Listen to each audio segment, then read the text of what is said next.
So would you like to start with your questions? Okay, great. Is this on? Oh, it is on. Okay. All right, well, it seems that I'm a minority voice here on this panel, which is not always a bad thing. But I think that the reason I think that AIPAC is good for Israel is because I think that Israel could not have gotten away with being Israel. There could not have been this brutal apartheid regime in Palestine had it not been for AIPAC. And the brutal apartheid regime is what Israel is. There is no other form of Israel. There is no possibility for any other type of an Israel. And this kind of leads into the first question here that I have, a comment regarding something that, well, I guess two questions are pretty much complementary. This is regarding to a comment that my father made in a speech here in San Francisco in 1992 when he was still alive, saying, very similar to what Gideon was saying, that AIPAC, or the American blind support and financial aid to Israel, is corrupting Israel because free money corrupts. But I don't think that that is what corrupted Israel. Israel was corrupt from the beginning. Israel was created as a result of a brutal ethnic cleansing and established itself as an apartheid regime immediately when it was formed. There was no better Israel. There was no uncorrupt Israel. There cannot be an uncorrupt Israel because it was built on a crime and it has no legitimacy. So the possibility that something else corrupted it and that perhaps it could have been better without this, I don't think that's a possibility. And AIPAC is the enabler, absolutely. AIPAC is the enabler, or maybe one of the enablers. But I don't think that the financial support is what corrupts. It feeds the corruption, but it was built on, like I said, a crime of terrible crime of ethnic cleansing and brutality, which goes on to this day, perhaps even worse than it was. And then the second question, I'll just kind of connect, so I'll connect the two, which is this whole idea that we could have an Israel next to a Palestinian state living in peace. You cannot have an Israel next to a Palestinian state because Israel is a racist colonialist state that is built on a racist colonialist ideology which cannot be reined in. There cannot be an Israel and a reality where there is some other, rights for Palestinians within it. There could only be a state that affords rights to all of its citizens, regardless of whether they're Israeli or Palestinian, or an Israel which is a racist regime. These are the two options. An option where we have two states, one a Palestinian, one Israeli, is impossible. It's science fiction because you cannot rein in a racist colonialist regime. That's why it hasn't happened, to this day. So that kind of ties in, I think, with both of these questions tied in, and that's why a single democracy or a transforming of Israel from what it is today, the so-called Jewish state, into a democracy with equal rights is really the only solution if we're seeking justice and peace, and if we want Hawaida and her children to have the same rights as my children, who were also born here in the United States and have completely different status when we go to visit Palestine. So that's it. Thank you.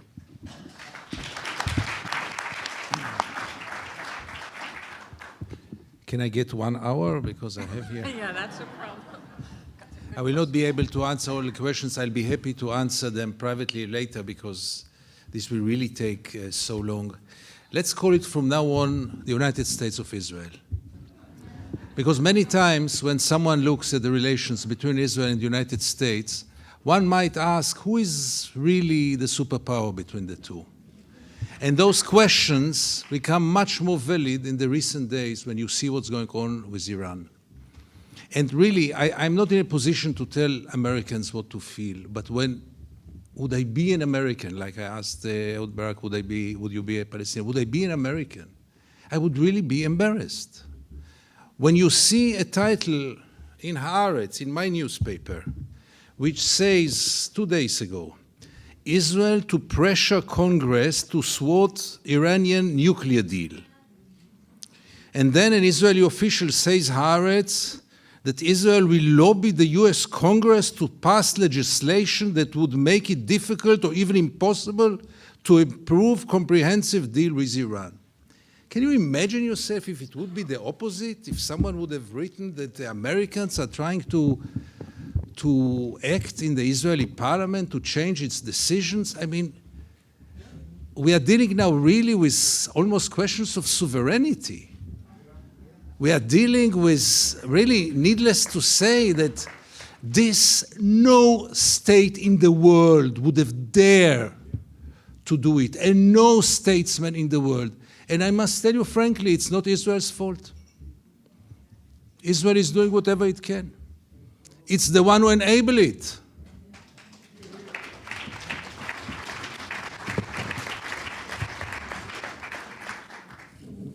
Now, there were some questions about Haaretz and about myself. This is always easier to answer.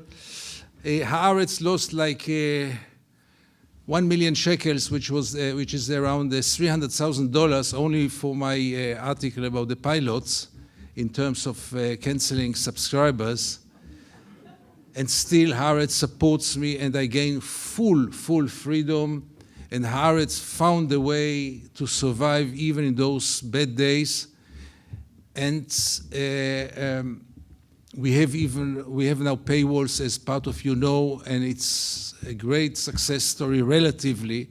And we are struggling like any printed newspaper in the world except of India. In all other parts of the world, the printed newspapers are struggling, but for the short coming time, as far as I know, we will be there. If the Israelis will want it or not, we will be there, and I'll be there as much as I can. Why was Netanyahu re-elected? How come that Netanyahu was re-elected? The $1 million question. That exactly shows what I try to say, where Israel is going. But Netanyahu is an artist of spreading fears. He reminds me of this child in the Charlie Chaplin movie who went and threw stones at windows of shops, and then came his father to fix those windows. So Netanyahu throws the stones, and then he calls his father, which is himself, to fix it. He spread all those fears, not only Iran, not only that all the Palestinians want just one thing, to throw us to the ocean. Even swine flu can become an existential threat in Israel for a few days.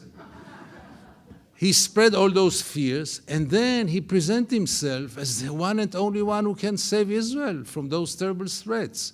It's a very well-known method to survive politically. This man never suggested one single hope for Israel. One single hope. There are politicians who build their career on hopes, many times false hopes. He went in a different way. I was last week in Canada. There is a twin to Netanyahu in Canada. Mr. Harper also. You know, I thought when I was in Canada, I felt so much at home. I mean, they have this obsession now with ISIS that in a certain stage I told my partner, let's not go out from the hotel because they are everywhere here. And Harper is elected again and again, and I never met a Harper supporter, I never met a Netanyahu supporter, but by the end of the day, they are re-elected, and that's the secret, I guess. I'll try one more question.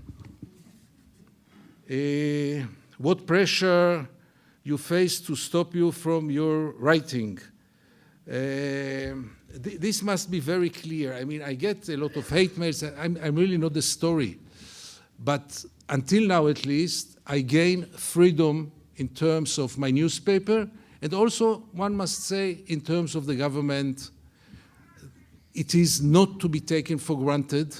In the last war in Gaza, there was one very serious politician from the Likud party who called to bring me to court for treason. Treason in war, by the way, in Israel, might be death penalty, which was never implemented, obviously. But those voices become stronger and stronger. But until now, the only pressure I really face is those unpleasant things from the street, from the Jewish community. The other day, someone wrote me, thank you for a wonderful article, Adolf Hitler, and things like this. Very tasteful.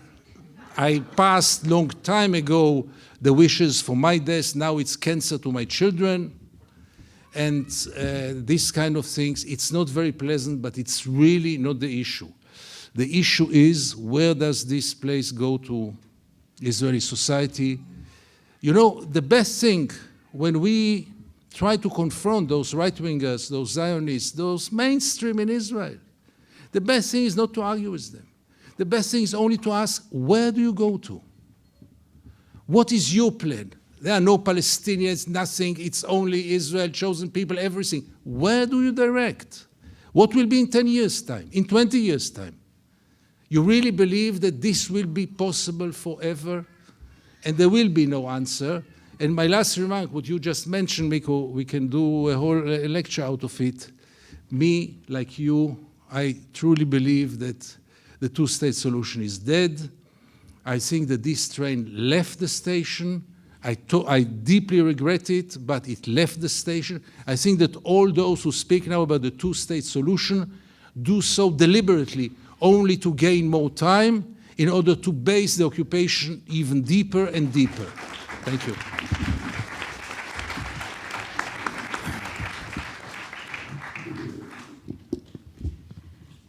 Okay, I had a comment, or a couple of comments, and it's very true. This one says, please, when talking about Arab Palestinians, please include Druze too. It's not only Muslims and Christians. And that is very true. When I said Christians and Muslims, I did not mean to exclude Druze, very much Druze, Bedouins, all Palestinian Arab citizens of Israel. And there's another question along that line that said, in regards to Arab, well, this one says Arab Israeli citizens or Palestinian citizens of Israel, would a Druze experience the same discrimination? Does the Israeli government discriminate among the Arabs living inside Israel, such as Druze, Christians, and Muslims, or are they treated equally? I don't have any hard facts about this or statistics. It show, for the most part, they're treated they're treated equally. They're not Jewish. Of course, the Druze community, as most probably know, serve in the Israeli military. And so therefore, they are eligible for some perks that come along with serving in the Israeli military that those that don't serve in the Israeli military aren't eligible for. But also within the Druze community, it's not 100%. It is split probably around 50-50 in terms of those who serve and those that don't. It's an internal debate within the Druze community. And I know I have a relative who is Druze who refused to serve in the Israeli military. He was going to be a doctor, and he was thrown in jail. He served his time in jail and could not later pursue that. He could not become a doctor because of the fact that he feigned some kind of insanity to get, not necessarily insanity, but some reason why he could not serve in the Israeli military. But he was allowed to become a politician, and he is currently a politician. So there is, that special circumstances of the Druze actually having to serve in the military because of an agreement that their religious leader made with the State of Israel when the State of Israel was founded. But many, many Druze refused to serve.